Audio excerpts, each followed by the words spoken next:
Indian people in solidarity with Palestine एक group है, NGO है, उसके तरफ से फलस्तीन के सिलसिले में एक प्रेस कॉन्फ्रेंस का यहाँ इनेकाद किया गया, क्योंकि 23 जून को जो एक पुरअमन मुजाहरा करने की कोशिश की थी इसराइल के एम्बेसी के सामने, उसको पुलिस ने बड़ी बुरी तरह से जो है नाकाम किया था। और जितने भी तलबा गए थे मुजाहरा करने का, उनके साथ जो है जोर जबरदस्ती की थी और उन्हें डिटेन किया था। उनके खिलाफ उल्टे केसेस भी दाखिल किए हैं।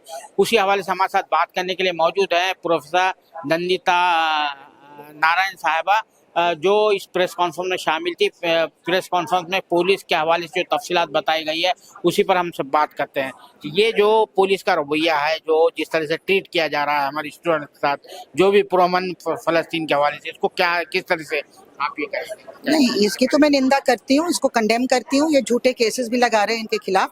और मैं सरकार को याद दिलाना चाहती हूँ कि आजकल आप वो इमरजेंसी 1975 वाली को याद करके बहुत कुछ कह रहे हैं, लेकिन आप अपने लोगों के साथ उनके जो हक हैं, आपके जो फ्रीडम ऑफ एक्सप्रेशन है, जो राइट टू प्रोटेस्ट है, उसको कैसे पूरी तरह से आप खत्म कर रहे हैं। और खास तौर से ऐसे मसले में जहाँ पे हिंदुस्तान की सरकार की बहुत पुराना हमारा एक ऐतिहासिक स्टैंड है पैलेस्टाइन के सपोर्ट में।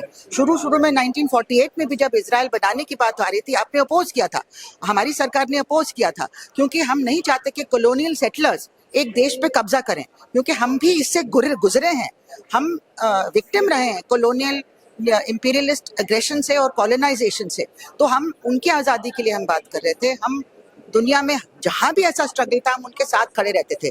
तो आज ये क्या हो गया है कि आप इजराइल जैसे देश का साथ दे रहे हैं। ऑन पेपर आप कहते हैं हाँ नहीं, हम तो पैलेस्टाइन के 2 स्टेट सोल्यूशन के साथ हैं, पैलेस्टाइन के एग्जिस्टेंस के साथ हैं, वगैरह वगैरह।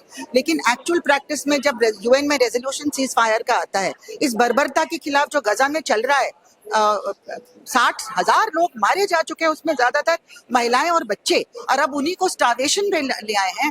एड लेने के लिए आते हैं तो वो खाना लेने के लिए आते हैं तो उनको गोलियों से उड़ा दिया जाता है। तो इतनी बर्बरता तो पूरी दुनिया ने कभी कहीं नहीं देखी है, इंक्लूडिंग जर्मनी में जो हुआ था, उससे भी बुरा ये हाल है, क्योंकि खुल के कर रहे हैं, बेशर्मी के साथ कर रहे हैं। और बहुत सारे वेस्टर्न कंट्रीज इनको आर्म्स दे रहे हैं। हिंदुस्तान में भी आर्म्स का एक एग्रीमेंट इनके साथ है, अडानी के साथ। तो ये बहुत ही शर्म की बात है।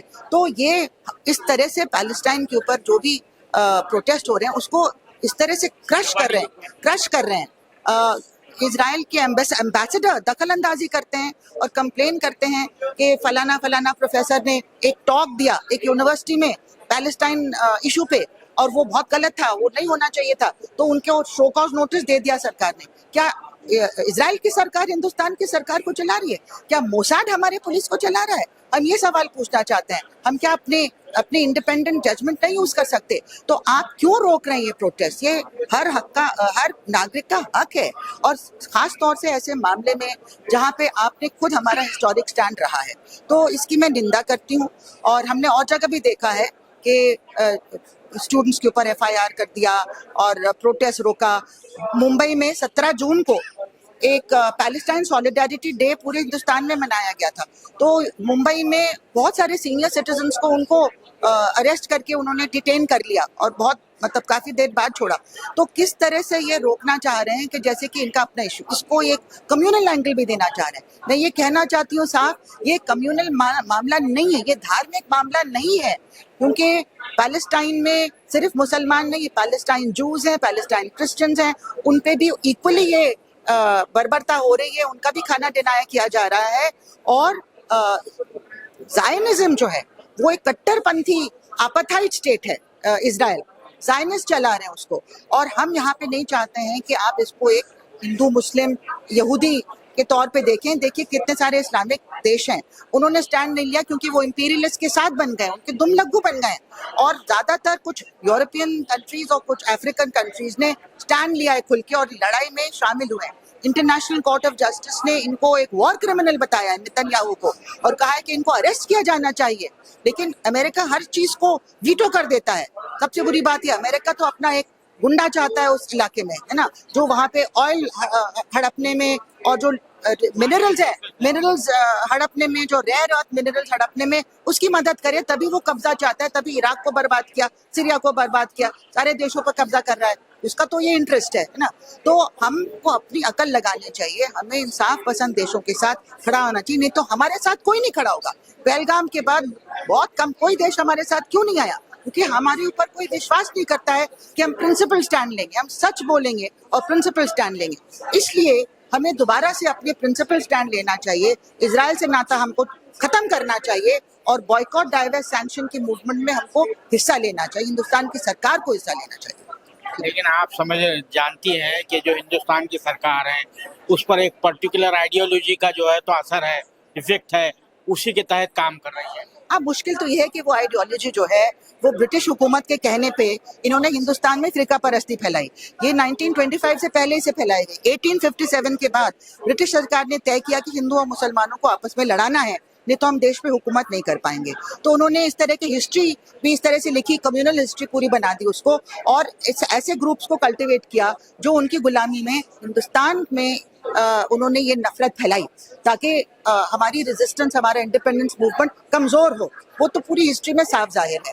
अब वही ताकतें अगर इंपीरियलिस्ट फोर्सेस की मदद करें, उनको भी दोबारा सोचना चाहिए। आफ्टर ऑल आपके साथ अटल बिहारी वाजपेयी जी भी आपकी पार्टी के प्राइम मिनिस्टर थे, उन्होंने खुल के स्टैंड लिया था पैलेस्टाइन पे कि अरब एरियाज को, इजराइल को खाली करना चाहिए। तो आप क्यों अब आपने वो पॉलिसी पूरी बदल दी है ना? क्योंकि अपने देश का सवाल है ना, आप देश में कुछ तो आपको, आपकी अपनी जो गुलामी आपने सही है, तो आप नहीं चाहते हैं कि और कोई भी इस तरह से गुलामी सहे, नहीं तो हम सब पूरी दुनिया बर्बाद हो जाएगी अगर हम एक दूसरे का साथ नहीं दें। बहुत शुक्रिया साला साहब। Thank you. ये थी प्रोफेसर नंदिता नारायण साहिबा, जिनका कहना है कि ये जो हुकूमत है, ये हुकूमत का जो रवैया है वो इंतहाई तशवीशनाक है फ़लस्तीन के हवाले से, जो हमारी देरीना पॉलिसी चली आ रही है। ख़ासतौर से वाजपेयी साहब जो इसी रूलिंग पार्टी, जो हमारी जो इस वक्त की जो रूलिंग पार्टी, उसी से ताल्लुक़ रखते थे, उसी से वज़ीर आज़म बने थे। उन्होंने कहा था कि इसराइल को अरब इलाकों को, जो फ़लस्तीन के जो इलाके हैं, खाली करना चाहिए और वहाँ पर एक हुकूमत बनना चाहिए। लेकिन आज जो ये मौजूदा हुकूमत है बिल्कुल उसके बरक्स काम कर रही है, और इसी हवाले से जो है हिंदुस्तान के हल्के में जो है बड़ी बेचैनी पाई जाती है। जो साम्राज्य के खिलाफ जो है उसको साम्राज्य के खिलाफ दोबारा लेना इसको। इसीलिए हिंदुस्तान का जो अमन पसंद और इंसाफ पसंद जो हल्का है, उसको ये तशवीश पाई जाती है कि हुकूमत के रवैये में जो तब्दीली आई है वो हमारे मुल्क की जो देरीना पॉलिसी रही है उसके बिल्कुल मुग़ायर है, उसके बिल्कुल खिलाफ है। इससे हिंदुस्तान की साख को सख्त नुकसान पहुँच रहा है। कैमरा मैन जीशान राय के साथ मैं अब्दुल बारी मसूद, नई दिल्ली।